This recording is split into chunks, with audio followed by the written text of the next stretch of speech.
Hello everybody. Today we're going to start working on this little piece. We'll actually probably start and finish working on this little piece because I don't think it's going to take me too long. I want to keep it fairly square, a bit of a cushion cut stone. It's just a little piece of crystal opal. It's a very dark crystal, so who knows, it might turn out looking pretty good depending on whether it's got a solid back on it or not.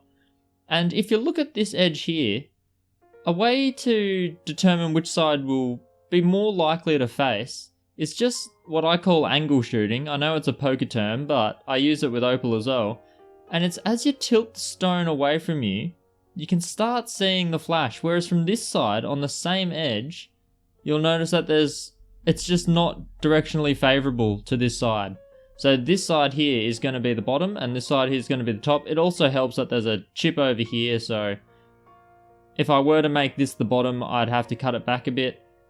The other thing that's dictating it is right here. I've got long fingernails at the moment. Right here, you can see that there's this little potch at the back here. So that'll stop it from being a full crystal opal, and instead of seeing all the way through and all the sand on the back, we've luckily got this little potch bar. Now, when you're judging an opal on its darkness, it's not the potch behind the colour that matters. It's actually the body tone where the colour lies. But in terms of crystal opal, it does help to have a dark potch on the back. Because if it is very transparent, you'll actually see that back, and it will give the illusion that it is a dark opal. Or even a black opal if you're really lucky. In this case, we've got a really dark crystal, and it seems to want to face in this direction. So that's how we're going to go. This is the top. This is the bottom. We won't do much with the bottom. I'll probably just quickly touch it up with the sintered diamond and then glue it so that we can have a bit of a dot, because it's a fairly small stone. And holding stones like this, it's not impossible. You can do it, but I'm feeling like giving my fingers a bit of a break and just stopping it up and hitting it with the sintered diamonds and then the novas, and hopefully we get a nice polish. And we get a really dark green-blue opal, because from certain angles it does look pretty damn good. So let's get into it.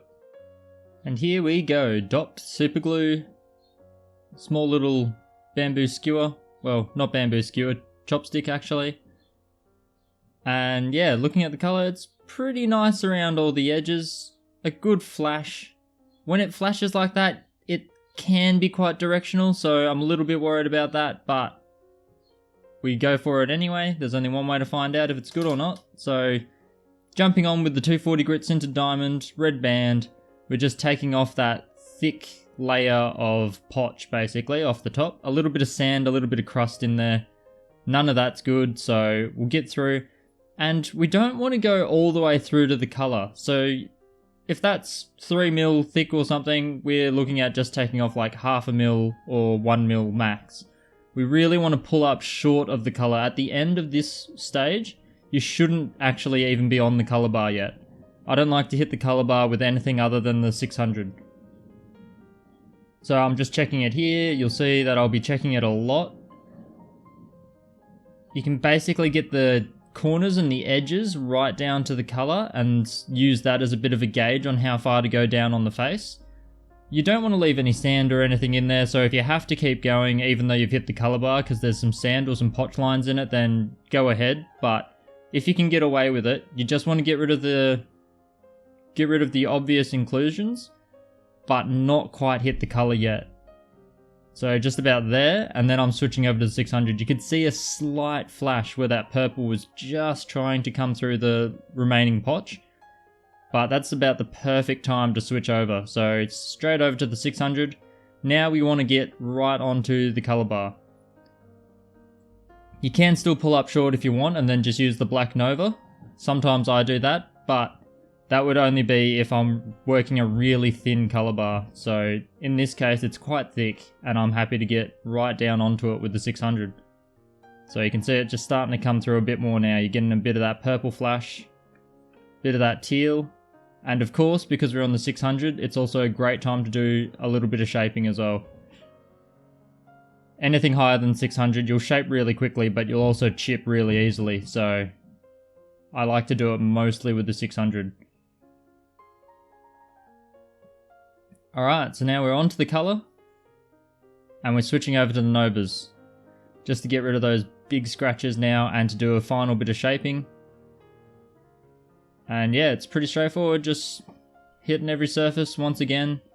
You can see here that the colour bar is actually crooked on the stick, so you'll see me holding it at a weird angle throughout the entire cut. And that's because I'm doing it in a way where I'm imagining the bottom being taken back further on the thicker end. So it takes a little bit of practice, and it's not something I advise a beginner to try to do. It's better just to, before dopping it, just flatten out the back properly in line with the colour bar. But in my case, I'm quite happy to do it the other way around, and I'll finalise the shape and everything after I get it off the dop stick. And there you go. So now the colour is out and about. So the last of the potch is gone with the 280. And now the colour is flashing through, moving over to the 600 grit Nova. And at this point we're just getting rid of scratches. We're not worrying too much about changing the shape or anything like that. We just want to work our way towards getting to that pre-polish stage and then the final polish. And also not spending too long on the 600. The 600 I find is the one that I don't spend all that long on. 280 I spend a lot of time on because you're getting rid of the sintered diamond scratches and they can be incredibly deep. So the 280 I spend a lot of time on. 600 is not so bad. 1200 you do spend a lot of time on as well to get rid of the 280 and 600. And then the 3000 you can sit there for a while if you want, but I typically don't need to. So yeah, 1200. It's still fogging over, so this is it wet. If it was dry, it would just be cloudy. Very little colour would come through. But after the 1200, you do start getting towards a pre-polish stage, and even dry, you can still see the colour coming through. So we're just going to hit that. Same as usual. I like working cushion cuts because you can just change the orientation of the stone like 90 degrees and you get a nice angle, and then I do a couple 45s to try to just make sure that the scratch lines are gone. You should see the last remaining scratch lines being the faintest and also being at the same angle of the burr that you were just working. So if you work on it horizontally, flip it vertically, make sure the scratch lines go vertical and then switch over to the next one. That's an easy way to check. And of course, just dry between each stage so you can have a look at those scratch lines. When it's wet, they're very hard to see. And then there you go. It's still fairly nice. It's a bit of a directional stone, unfortunately, but we'll look at that a bit more later. And we're hitting it now with the 3000. 3000, you can skip it a lot of the time. You can skip the 3000 and go straight to your polishing. But I like to do the 3000. The burr doesn't wear out too much. It's in the set of 4 anyway, so might as well use it. And it does seem to get a faster result than if I had completely skipped it. So every surface hit, and then we switch over to the Blacklighter Secret Polish.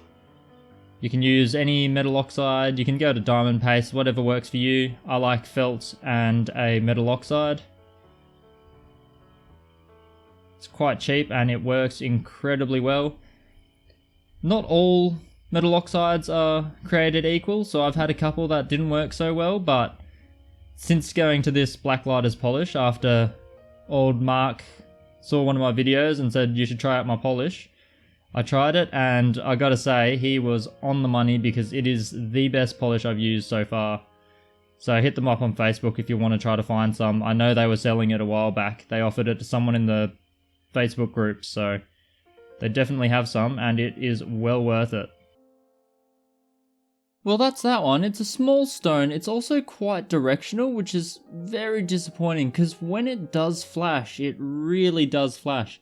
It seems to have a little bit of a chaff pattern every now and then. I got really excited when we got through to the 280 grit Nova because I just started seeing that chaff pattern come through, but unfortunately it didn't really take over the stone and it kind of gets lost.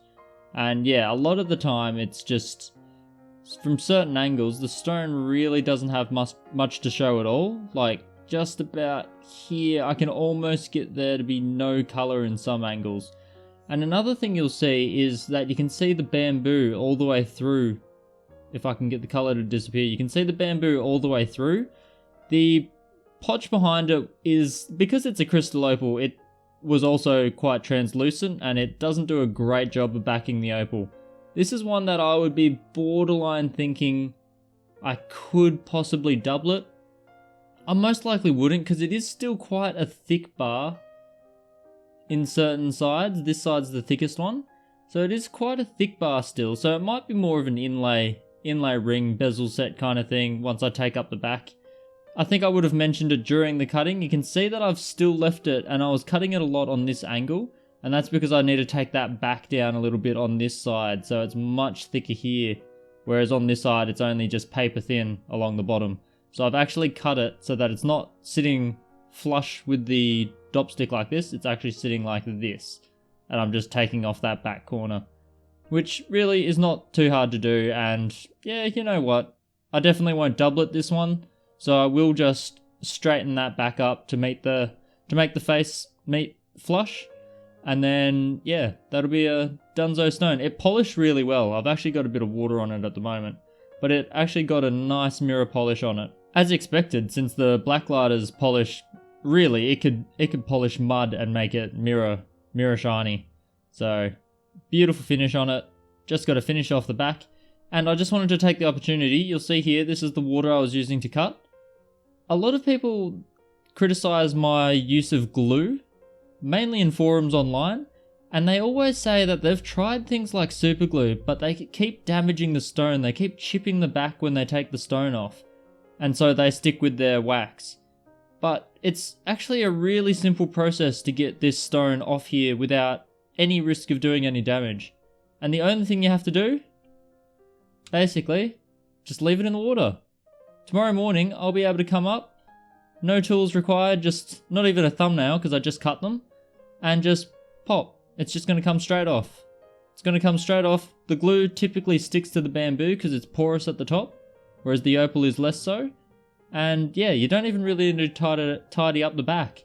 I'm going to anyway because of that potch that we were just talking about. But a lot of the time you can just pop the stone off the next morning and you're good. You don't have to leave it overnight either. I've left stones, bigger stones than this, just sit in water for an hour, maybe 2 hours. You can literally watch a movie, come back, and boom, this goes straight off. So I don't know why people have such a big issue with it. I certainly don't. And the same thing for 5-minute epoxy. The epoxy comes off just as well as the super glue. Remember, we're dopping stones so that they don't accidentally come off while we're cutting. So it's really confusing when people say it's too strong a hold or whatever. When, yes, it is a strong hold. That's what we want, especially when we're carving. But it's not a strong hold if you know how to get rid of it. Some people put it in the fridge. Some people put it in the freezer. Me, I literally just leave it in water. It's as simple as that. So yeah, if you're having any problems chipping the back of your stone, just finish your stone and leave it in the water and you're all good. Let it float there or weigh it down if you really want to. You really don't need to. The whole thing doesn't need to be in water. Just leave it and come back. You'll get the stone off. No damage done. So hopefully that helps.